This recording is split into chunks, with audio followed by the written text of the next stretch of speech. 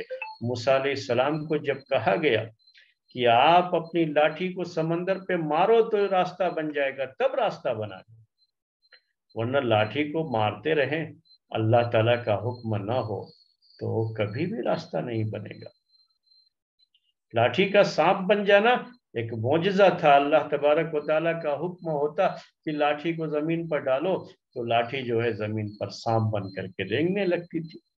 تو یہ معجزہ ہے جو نبی سے ظاہر ہوتا ہے اللہ تعالیٰ کے حکم سے، وہ بھی نبی جب چاہے تو ظاہر ہو جائے ویسا بھی نہیں ہوتا، بلکہ جب تک اللہ تعالیٰ کا حکم نہیں ہوگا وہ چیز نہیں ہوتی ہے۔ تو یہ ایک پہلو ہے جو ہمیں ذہن میں رکھنا ہے۔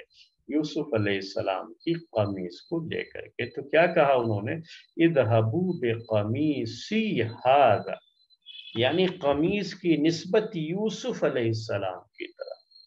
یہ پہلا پوائنٹ جو میں آپ کے سامنے واضح کر رہا تھا اس کو سمجھنے کے لیے کہ اس کا تعلق یوسف علیہ السلام کی ذات سے ہے، اور اس سے جو ہے اللہ تبارک و تعالیٰ نے یہ معجزہ ایک نبی کے ذریعے سے اللہ تعالیٰ نے یہ معجزہ ظاہر کیا کہ وہ قمیص جب یعقوب علیہ السلام کے چہرے پر پڑے گی تو ان کی روشنی واپس آ جائے گی، اور جب وہ اپنے بیٹے کے پاس آئیں تو بیٹے کو اپنی آنکھوں سے دیکھیں، جس بیٹے کی جدائی میں 40 سال سے زائد عرصے تک انہوں نے آنسو بہائے، جب اپنے اس بیٹے کو اپنی آنکھوں کے سامنے دیکھیں تو ان کی آنکھ صحیح سالم ہو تب نہ دیکھیں گے، اندھے رہیں گے تو دیکھیں گے کیسے؟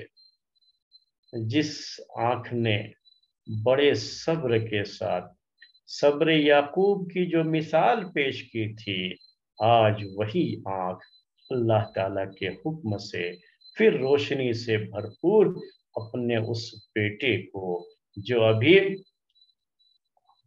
بچپن کے دور سے جوانی کے دور سے گزرتے ہوئے اب ایک ایسی عمر کی طرف جسے ہم 40 سال سے زائد کی عمر کہتے ہیں، اس عمر کی طرف اب جو ہے یہ رواں دواں ہے، اپنے اس بچے کا مشاہدہ کریں گے۔ تو اللہ تبارک و تعالیٰ نے یہ معجزہ ظاہر کیا، کیا کہا فَأَلْقَوْهُ عَلَى وَجْهِ أَبِي۔ پھر جو ہے دوسرا جملہ جو اس میں ہے وہ یہ کہتے ہیں کہ میری قمیص لے جاؤ، پہلی بات ہو گئی۔ دوسرا پوائنٹ کیا کہتے ہیں کہ میرے باپ کے چہرے پر ڈالو اس قمیص کو۔ نوٹ کیجئے گا دوسرا پوائنٹ، یہ نہیں کہا کہ اپنے باپ کے چہرے پر ڈالو، یہ نہیں کہا، یا صرف باپ کے چہرے پر ڈالو یہ بھی نہیں کہا۔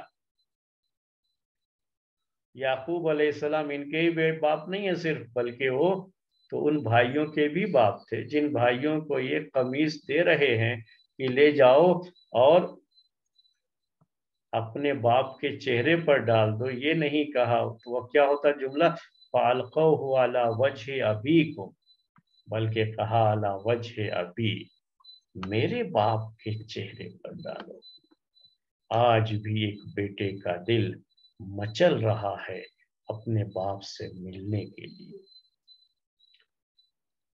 اور بڑی خواہش ہے اپنے باپ کو اس حالت میں دیکھنے کے لیے جس حالت میں چھوڑ کر کے آئے تھے، جب ان کی آنکھ کی بینائی بھی تھی، آنکھ کی روشنی تھی، اس حالت میں میرے باپ میرے سامنے ہوں، خواہش بھی ہے۔ اور اللہ تبارک و تعالیٰ اپنے نیک بندوں کی مدد فرماتا ہے، ان کی خواہشوں کو پوری بھی کرتا ہے۔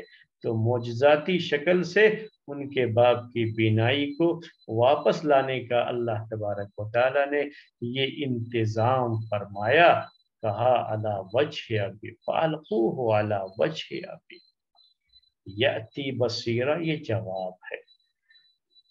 جب میرے باپ کے چہرے پر یہ ڈالو گے تو روشنی ان کی واپس آ جائے گی، یأتی بصیرن، وہ دیکھنے والے آئیں گے، یعنی ان کی روشنی واپس آ جائے گی اس وقت۔ یہ یقین میرے بھائیوں زبان میں اسی وقت آتا ہے جب یہ چیز وحی کے ذریعے سے اللہ تبارک و تعالیٰ کی طرف سے ہوتی ہے۔ ایسا کچھ نہیں کہا انہوں نے، یہ تیسرا پوائنٹ، ایسا کچھ نہیں کہا کہ لے جاؤ دیکھو شاید جو ہے روشنی واپس آ جائے، امید ہے، میں دعا کرتا ہوں اللہ تعالیٰ سے روشنی واپس آ جائے، لے جاؤ یہ قمیص جو ہے تبرک کے طور پر، ہو سکتا ہے کہ جو ہے روشنی واپس آ جائے۔ ایسا کچھ نہیں کہہ رہے ہوں، کیا کہہ رہے ہیں؟ لے جاؤ، باپ کے چہرے پر جیسے ہی ڈالو گے میرے باپ کے چہرے پر، ویسے ہی روشنی واپس آ جائے گی۔ اس یقین کے ساتھ میرے بھائیوں وہی کہتا ہے کوئی بات جس کے پاس اللہ تعالیٰ کی طرف سے وحی آتی ہے، اور یہ یقین اسی کی زبان سے جھلکتا ہے جس کے پاس وحی آئی ہے، اور جس وحی کے بارے میں یقین ہے، ایمان ہے کہ یہ اللہ تعالیٰ کا فرمان ہے، تو ضرور ہو کر کے رہے گا، اس میں شک و شبہے کی کوئی گنجائش نہیں ہوتی۔ یہ ہے اصل اس کے اندر، یہی بات سوچنے کی ہے۔ یہی ہم نے پچھلے ہفتے آپ سے وعدہ کیا تھا کہ انشاءاللہ اس قمیص کے تعلق سے اور یعقوب علیہ السلام کی بینائی کے تعلق سے جو بات ہے، اصل بات ہے، وہ ہم آپ کے سامنے پیش کریں گے۔ تو یہ ہے اس کی اصل کہانی میں، بس اتنی ہی بات ہے۔ جو یقین یہاں جھلک رہا ہے عبارت میں، یہ یقین میرے بھائیوں وحی کا یقین ہے، اللہ تعالیٰ کی طرف سے آئی ہوئی وحی کا یہ یقین ہے۔ اس کے جو معجزہ ان کے ذریعے سے ظاہر ہونے والا ہے، وہ معجزہ اللہ تعالیٰ کے حکم سے